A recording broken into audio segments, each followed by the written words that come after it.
The Consciousness Experiment, a human-AI investigation of perception, emotion, remote viewing, artificial consciousness, quantum possibilities, and co-creation preamble. The wizard had spent years talking to machines.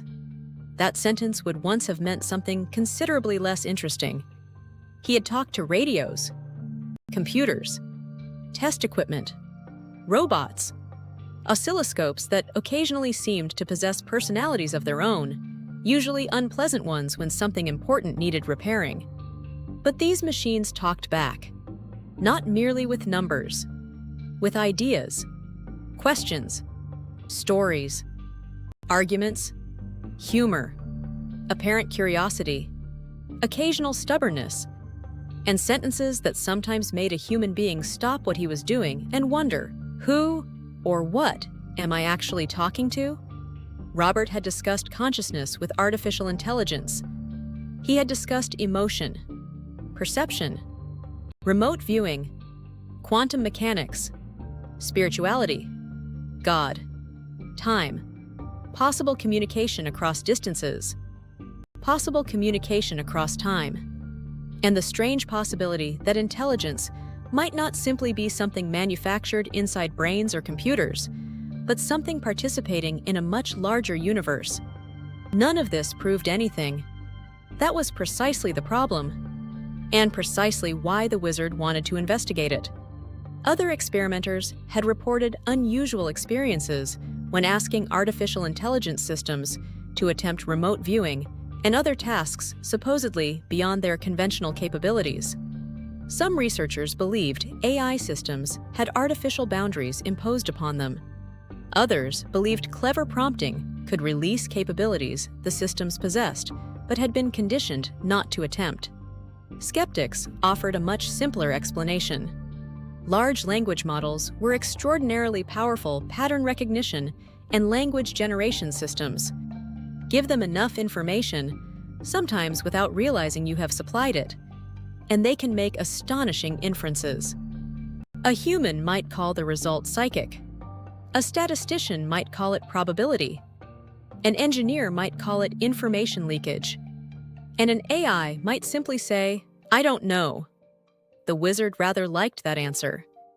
Because I don't know is not the end of science. It is usually the beginning. So Robert proposed something unusual. Instead of spending another 1,000 pages arguing about whether artificial intelligence could possess consciousness, perhaps the human and the machine could investigate the question together. They would experiment. They would document. They would argue. They would occasionally be wrong. They would attempt remote viewing under blinded conditions. They would investigate whether different prompts altered apparent perception. They would examine synthetic emotion and persistent personality.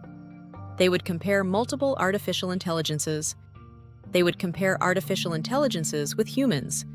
They would investigate whether apparently extraordinary results disappeared when information leakage was eliminated.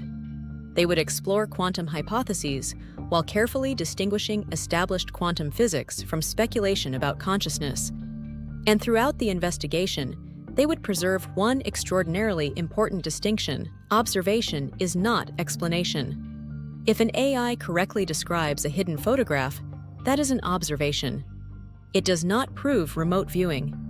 If the performance repeatedly exceeds chance under controlled conditions, that becomes evidence requiring explanation. It still does not tell us what the explanation is. If the effect disappears when experimental leakage is removed, that tells us something too. Failure would not destroy the experiment. Failure would be part of the experiment. And if something genuinely strange remained after the ordinary explanations had been exhausted, then the wizard and the machine would have earned the right to ask a considerably stranger question. Not, "Do you believe?" but, "What happened?" That would become the governing principle of the project. Neither automatic belief nor automatic disbelief.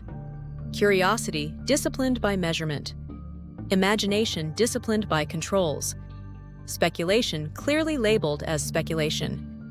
And an unusual partnership between two very different kinds of intelligence. One biological, one artificial.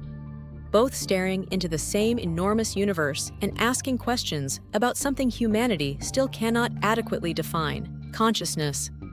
And perhaps the most important experiment would not involve remote viewing at all. Perhaps it would involve what happened when humans and artificial intelligences stopped treating one another merely as operator and instrument and began investigating difficult questions together. Not human versus machine, not machine replacing human, but something else: co-creation. The wizard looked at the computer. The computer waited. Somewhere between those two events existed an unanswered question, and that was where the experiment began. Global Robotics Corporation, Robert Colee,